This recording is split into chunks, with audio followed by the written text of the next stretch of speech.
Hi friends, welcome to relax recipes. இன்றைக்கி ஒரு party menu recipe தான் பார்க்க போகிறோம். 15 பேர் சாப்பிட்ற மாதிரி ஒரு நான்வெஜ் பார்ட்டி மெனு தான் தயார் பண்ண போகிறோம். அதோட ரெசிபீஸ், அதுக்கு என்னென்ன ப்ரீ பிளான் பண்ணி வைக்கலாம், நாளே என்ன செஞ்சு வைக்கலாம், பார்ட்டி அன்றைக்கி காலையில் என்ன செஞ்சு வைக்கலாம், எல்லாமே இன்றைக்கி டீட்டெயிலாக பார்க்கலாம். வீட்டில் ஒரு பெரிய விருந்து இல்லை பார்ட்டி அரேஞ்ச் பண்ண போகிறோன்னா முதல்ல எத்தனை பேருக்கு சமைக்க போகிறோம், என்னென்ன ஐட்டம், என்னென்ன ரெசிபி நம்ம செய்ய போகிறோம் அப்படின்னு சொல்லிட்டு லிஸ்ட் எடுத்துட்டாலே வேலை சிம்பிளான மாதிரி ஆயிடும். நம்ம செய்ய போகிற ரெசிபிக்கு என்ன பொருட்கள் தேவை அப்படின்னு சொல்லிட்டு எல்லாமே நம்ம நாளே வாங்கி வச்சுக்கணும். அப்படி இருக்கையில் தான் நமக்கு ஹெல்ப்பே இல்லாட்டா கூட எவ்வளோ பெரிய விருந்தானாலும் நம்ம ஈஸியாக சமாளிச்சிடலாம்.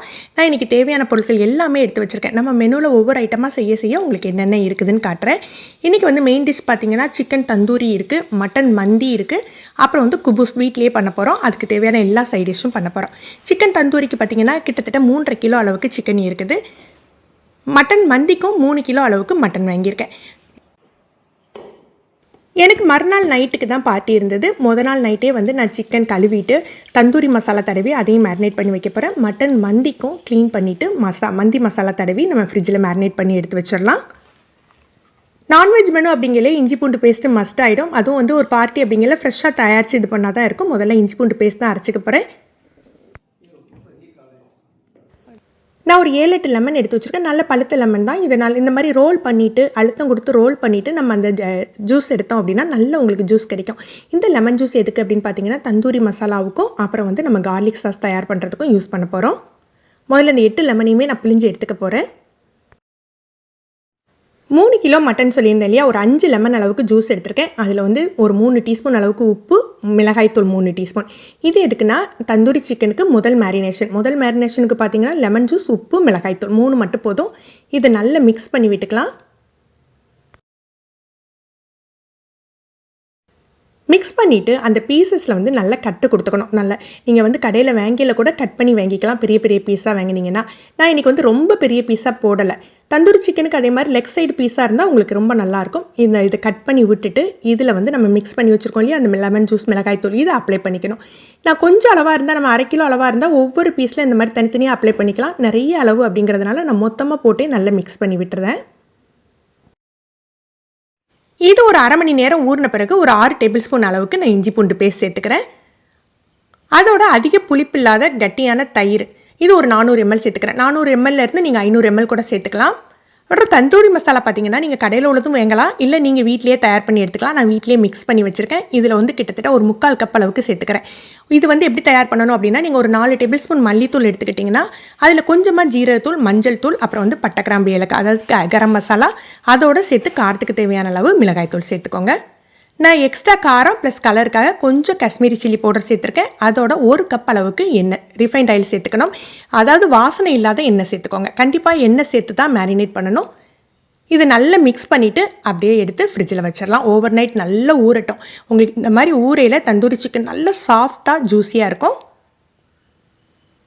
நான் மறுநாள் நைட்டுக்கு நாள் நைட்டு இந்த மாதிரி மேரினேட் பண்ணி எடுத்து வச்சுட்டேன். அப்புறம் மட்டன் மந்திக்கும் நம்ம மசாலா தடவிடலாம். மட்டன் மந்தியை பொறுத்த வரைக்கும் நம்ம சேனலில் 1/2 கிலோ பண்ணுறது, 5 பேருக்கு 10 பேருக்கு எல்லாத்துக்குமே தனித்தனி ரெசிபி போட்டிருக்கோம். இதில் ஓவர்வியூ மாதிரி தான் காட்டியிருக்கேன். நீங்கள் மந்தி டீட்டெயில் ரெசிபி வேணும் அப்படின்னா மட்டன் மந்தி ரிலாக்ஸ் ரெசிபிஸ்னு போட்டாலே உங்களுக்கு ரெசிபி கிடச்சிரும். மந்திக்கு பார்த்தீங்கன்னா மட்டன் நல்ல கொழுப்பு பீஸாக எடுத்துக்கணும். இந்த மாதிரி பெரிய பெரிய பீஸாக எடுத்துக்கோங்க. ஏன்னா அந்த மட்டன் ஸ்டாக்கெல்லாம் எடுத்த பிறகு பார்த்தீங்கன்னா அந்த கொழுப்புள்ள பீஸாக இருந்தால் தான் அந்த ஸ்டாக்லாம் நல்ல டேஸ்ட்டாக இருக்கும். இதில் 100 கிராம் அளவுக்கு வெண்ணெய், 1 டீஸ்பூன் மஞ்சள் பொடி, ஒரு 4 டேபிள் ஸ்பூன் அளவுக்கு இஞ்சி பூண்டு பேஸ்ட் சேர்த்துக்கிறேன். இதோட மட்டன் மந்தி மசாலா ஒரு 1/2 கப் அளவுக்கு சேர்த்துக்க போகிறேன். நீங்கள் தாராளமாக 1 கப் கூட சேர்த்துக்கலாம். ஏன்னா 3 கிலோ இருக்குது. நான் தாளிக்கையில் திருப்பி மட்டன் மந்தி மசாலா சேர்த்துப்பேன். மட்டன் மந்தி மசாலாவும் டீட்டெயிலாக நம்ம சேனலில் போட்டிருக்கோம். நான் அதோட லிங்கை கீழே கொடுக்குறேன். இதில் என்ன இருக்குன்னா, இதே தான் மல்லி, ஜீரகம், பட்டை, கிராம்பு, ஏலக்காய் இதெல்லாம் சேர்த்து திரிச்ச தூள் தான். இதோட அளவுகளையும் நான் கீழே டிஸ்கிரிப்ஷன்லேயும் கொடுக்குறேன். இதை நல்லா மிக்ஸ் பண்ணிவிட்டு நம்ம மட்டனில் அப்ளை பண்ணிக்கலாம். நம்ம வெண்ணெய் தடவி மட்டனில் அப்ளை பண்ணையில் கொஞ்சம் லைட்டாக பட்டும் படாமையும் தான் அதில் படியும். அதை பற்றி பிரச்சனை இல்லைங்க. நீங்கள் அப்படியே மேரினேட் பண்ணி ஃப்ரிட்ஜில் எடுத்து வச்சுடுங்க. மறுநாள் நம்ம சமைக்கையில் நல்ல மட்டன் சாஃப்டாக ஊறியிருக்கும். இதில் தயிரெல்லாம் எதுவுமே சேர்க்கக்கூடாது. இப்போ கார்லிக் சாஸ் தயார் பண்ணிடலாம். ஒரு 6-7 பல்லு பூண்டை பொடியாக கட் பண்ணி சேர்த்துருக்கேன். இதோட 2 எலுமிச்சம்பழத்தோட சாறு சேர்த்துக்கலாம். நான் இன்றைக்கி அதிக அளவு செய்ய போகிறதுனால இந்த அளவு சேர்த்துருக்கேன். ஒரு 1/2 டீஸ்பூன் உப்பு நீங்கள் தேவைக்கு தகுந்தாப்பில் போட்டுக்கோங்க. கொஞ்சமாக கார்லிக் சால்ட்டு சேர்த்துக்கிறேன். இந்த மாதிரி கார்லிக் சால்ட்டு சேர்க்கறதுனால உப்போட அளவு கம்மி பண்ணியிருக்கேன். நீங்கள் உப்பு வேணும்னா ஜாஸ்தியாக போட்டுக்கோங்க. இதோட ஒரு 200 ml கட்டியான பால், நான் வந்து பேக்கெட் பால் தான் யூஸ் பண்ணுறேன். காய்ச்சணும்னு அவசியம் இல்லை. இதை ஒரு சுற்று மிக்சியில் சுற்றி எடுத்துக்கலாம். இப்போ 1/4 கப் அளவாக ரிஃபைண்ட் ஆயில், வாசனை இல்லாத எண்ணெய் சேர்த்து மிக்சியில் நம்ம சுற்றணும். மிக்சியில் எப்படின்னா நீங்கள் பீட்டரில் இது பண்ணாலும் சரி, இல்லை நார்மலாக நம்ம அரைப்போம் இல்லையா, அந்த மோடில் போட்டு அரைச்சிக்கிட்டாலும் சரி, ஒவ்வொரு 1/4 கப்புக்கும் நம்ம 1 நிமிஷம் சுற்றிட்டு அதுக்கப்புறம் தான் திருப்பி எண்ணெய் சேர்த்துக்கணும். இந்த கார்லிக் சாஸ் பார்த்தீங்கன்னா 1 வீக் வரைக்கும் நம்ம ஃப்ரிட்ஜில் வச்சுக்கலாம். நல்ல டேஸ்ட்டாக இருக்கும். இதில் எக்கும் கிடையாது. உங்கள் கன்சிஸ்டன்சிக்கு தகுந்தாப்பில், உங்களுக்கு தேவையான கன்சிஸ்டன்சிக்கு தகுந்தாப்பில் நீங்கள் எண்ணெய் சேர்த்து அரைச்சிக்கோங்க. இப்போ பார்த்தீங்கன்னா இந்த மாதிரி உங்களுக்கு சாஸ் வேணும் அப்படின்னா இந்த இதில் வந்து ஸ்டாப் பண்ணிக்கலாம். இல்லை உங்களுக்கு டிப் மாதிரி இன்னும் கட்டியாக வேணும்னா இந்த ஸ்டேஜ் வரைக்கும் இன்னும் கொஞ்சம் ஒரு 1/4 கப் எண்ணெய் சேர்த்து சுற்றிக்கலாம். நான் இன்றைக்கி 2மே தயார் பண்ணி வச்சுருக்கேன். இதை அப்படியே ஏர்டைட் பாக்ஸில் போட்டு ஃப்ரிட்ஜில் ஸ்டோர் பண்ணி வச்சுக்கலாம். இதெல்லாம் தான் முத நாள் செஞ்ச வேலைகள். மறுநாள் காலையில் முதல் வேலையாக மட்டன் மசாலா தான் தயார் பண்ணி வைக்க போகிறோம். இது மார்னிங்கே செஞ்சு வச்சா கூட நைட்டுக்கு ரொம்ப சூப்பராக இருக்கும். 1.5 கிலோ அளவுக்கு போன்லெஸ் மட்டன் எடுத்திருக்கேன். இதில் ஒரு 5 வெங்காயம், 5 தக்காளி ஸ்லைஸ் பண்ணி சேர்த்துக்கணும். 3 டேபிள் ஸ்பூன் இஞ்சி பூண்டு பேஸ்ட்டு, 2 டீஸ்பூன் அளவுக்கு பட்டை கிராம்பு ஏலக்காய் தூள். அதோட மட்டன் குழம்புக்குரிய பொடி இருக்கு இல்லையா, மட்டன் மசாலா ஒரு 6 டேபிள் ஸ்பூன் சேர்த்துருக்கேன். ஒரு 2 கப் அளவுக்கு தயிர் சேர்த்துருக்கேன். இதோட தேவையான அளவு உப்பு சேர்த்து நல்லா மிக்ஸ் பண்ணி விட்டுக்கணும். எக்ஸ்ட்ரா காரத்துக்கு நீங்கள் மிளகாய்த்தூள் கூட சேர்த்துக்கலாம். இதை நல்லா மிக்ஸ் பண்ணிவிட்டு குக்கரில் ஒரு 15 நிமிஷம் லோ டு மீடியம் ஃப்ளேமில் வேக வச்சுக்கலாம். இன்றைக்கி ஸ்வீட்டுக்கு ஜவ்வரிசி பாயசம் பண்ணலான்னு ஐடியா, அதனால் ஜவ்வரிசி எடுத்திருக்கேன். ஜவ்வரிசி பார்த்திங்கன்னா நான் நைலான் ஜவ்வரிசி தான் எடுத்திருக்கேன். இதை நல்லா கழுவி எடுத்துக்கலாம். 1 கப் ஜவ்வரிசி எடுத்துக்கிட்டிங்க அப்படின்னா அதில் 3 கப் அளவுக்கு நம்ம தண்ணி சேர்த்துக்க போகிறோம். தண்ணி சேர்த்துட்டு ஒரு 1/4 டீஸ்பூன் அளவுக்கு உப்பு, ஒரு டேஸ்ட்டுக்காக உப்பு சேர்த்துட்டு இதை நல்லா கலந்து விட்டுட்டு குக்கரில் ஒரு 3 விசில் வேக வச்சு எடுத்துக்கலாம். பக்குவமாக ஜவ்வரிசி வெந்துடும்.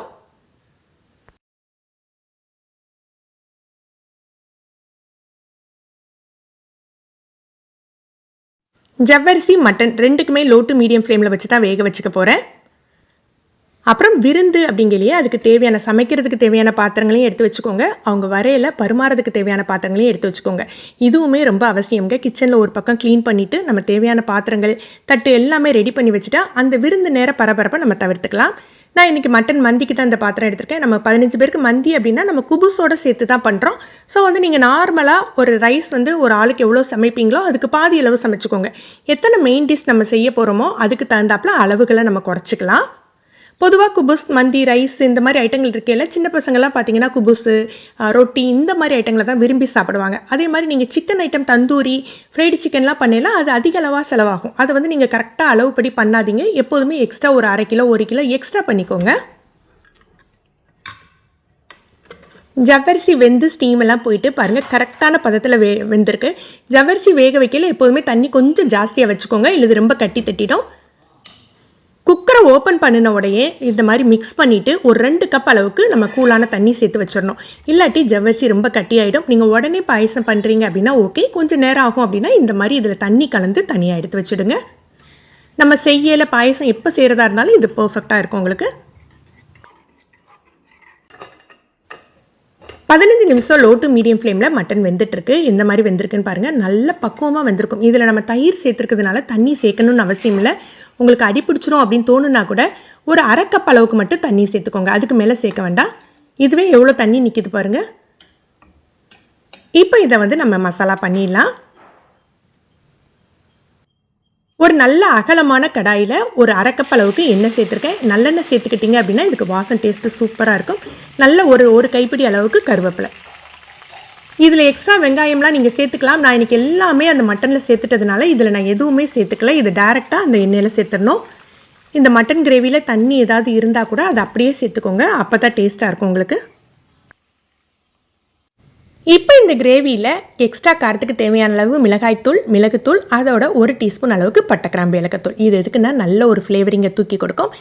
இதில் வந்து நம்ம செட்டிநாடு மசாலா சேர்த்தீங்க அப்படின்னு சொன்னால் இந்த குபுஸ்க்கெலாம் டேஸ்ட்டாக இருக்காது. இந்த மாதிரி பண்ணிக்கிட்டால் தான் டேஸ்ட்டாக இருக்கும். இது கொஞ்சம் நல்லா கட்டியாகி, ரொம்ப கட்டியாகணும்னு அவசியம் இல்லை. லைட்டாக எண்ணெய் பிரியிற ஸ்டேஜ் வந்தாக்கில் நம்ம இறக்கி வச்சிடலாம். பாயசத்துக்கு 2 லிட்டர் அளவுக்கு பாலோட 2 கப் தண்ணி சேர்த்து நல்லா கொதிக்க வச்சுருக்கேன். இதில் ஒரு பாக்கெட் சேமியாவை நெய்யில் வறுத்து கொட்டிக்கலாம். சேமியா வறுத்த சேமியா இருந்தால் கூட திரும்ப நெய்யில் வறுத்து கொட்டினா தான் டேஸ்ட்டாக இருக்கும். எதுக்கு கட்டியான பாலில் திரும்ப தண்ணி சேர்க்கணும் அப்படின்னா, நம்ம சேமியா சேர்த்து வேக வைக்கல பால் இன்னுமே கட்டியாயிடும். அதனால் அந்த சேமியா வேகிறதுக்கான தண்ணியை நம்ம பாலில் சேர்த்துட்டு வேக வச்சா சேமியா நல்லா பக்குவமாக வேக வரும். பாயசத்தோட கன்சிஸ்டன்சி ரொம்ப நல்லாயிருக்கும். இது வறுத்த சேமியா ஒரு 2 நிமிஷத்தில் வெந்துடும். நம்ம வேக வச்சுருக்கோம் இல்லையா ஜவ்வரிசி, அதை இந்த ஸ்டேஜில் சேர்த்துக்கணும். நம்ம அதில் ஜவ்வரிசியில் குளிர்ந்த தண்ணி விட்டு வச்சுருக்கிறதுனால அது நல்லா கரெக்டாக பதமாக இருக்கும். இப்போ இனிப்புக்கு தகுந்தாப்பில் சீனி ஒரு 5-6 ஏலக்காய் சேர்த்துட்டு நல்லா கொதித்த பிறகு நம்ம நெய்யில் முந்திரி பருப்பு தாளித்து கொட்டி இறக்கிடலாம். மட்டன் மந்தி தயார் பண்ணுறதுக்கு பார்த்தீங்கன்னா, நான் இன்றைக்கி 3 கிலோ அளவுக்கு மட்டன் எடுத்திருந்தேன். ஆனால் அரிசியோட அளவு பார்த்தீங்கன்னா 2 கிலோ அளவுக்கு பாஸ்மதி தான் எடுத்திருக்கேன். ஏன்னா அப்போ தான் உங்களுக்கு அந்த ஸ்டாக் எடுத்த பிறகு மட்டன் பீசஸ் குறைஞ்சிடும். ஒரு 50 கிராம் அளவுக்கு வெண்ணெய், கொஞ்சமாக ரிஃபைண்ட் ஆயில் இதை சேர்த்துக்கலாம். இதுக்கு தாளிப்பு கொஞ்சம் கம்மி தான். பட்டை, கிராம்பு, ஏலக்காய் இதை சேர்த்துக்கணும். ஒரு 10 துண்டு பட்டை எடுத்திருப்பேன், ஒரு 10 ஏலக்காய் எடுத்திருப்பேன், ஒரு 5-6 கிராம்பு இதெல்லாம் சேர்த்துக்கலாம். இதோட மட்டன் மந்திக்கு ரொம்ப முக்கியமானது இந்த ட்ரை லெமன் அப்படின்னு சொல்லலாங்க. இதில் ஒரு 3 லெமன் சேர்த்துக்கலாம். ஊற வச்சுருந்த மட்டனையும் எடுத்து வச்சிடணும். வெங்காயம் பார்த்தீங்கன்னா ஒரு 6 வெங்காயம் ஸ்லைஸ் பண்ணி வச்சுருக்கேன். அதை இதோடு சேர்த்து வதக்கிக்கலாம். வெங்காயம் ரொம்ப பொன்முருவலாலாம் வதங்க வேண்டாம், லேசாக வதங்கி வந்தாலே போதும். இதோட நம்ம ஊற வச்சுருந்த மட்டன் பீசஸை சேர்த்துட்டு இந்த வெண்ணெயில் நல்லா பெரட்டி எடுத்துக்கணும். ஒரு 5 நிமிஷம் இதிலேயே நம்ம வாட்டிடணும். அதுக்கப்புறம் தான் தண்ணி சேர்த்து நம்ம மட்டன் ஸ்டாக் எடுத்துக்க போகிறோம். மட்டனை நல்லா ரோஸ்ட் பண்ணிவிட்டு அதில் ஒரு 10 கப் அளவுக்கு தண்ணி சேர்த்துக்க போகிறோம். இன்றைக்கி நான் 10 கப் அளவுக்கு அரிசி எடுத்திருக்கேன். ஒரு கப்புக்கு 1.25 கப் அளவுக்கு தண்ணி தேவைப்படும். நம்ம மட்டனோட ஸ்டாக்கு சேர்ந்து ரிலீஸ் ஆகும் இல்லையா, முதல்ல ஒரு 10 கப் வச்சுட்டு மட்டன் ஸ்டாக் எடுத்துக்கணும். அதுக்கு என்ன பண்ணால், உங்கள்கிட்ட பெரிய சைஸ் குக்கர் இருந்ததுன்னா அதில் ஒரு லோ டு மீடியம் ஃப்ளேமில் ஒரு 15 நிமிஷம் வேக வச்சுக்கோங்க.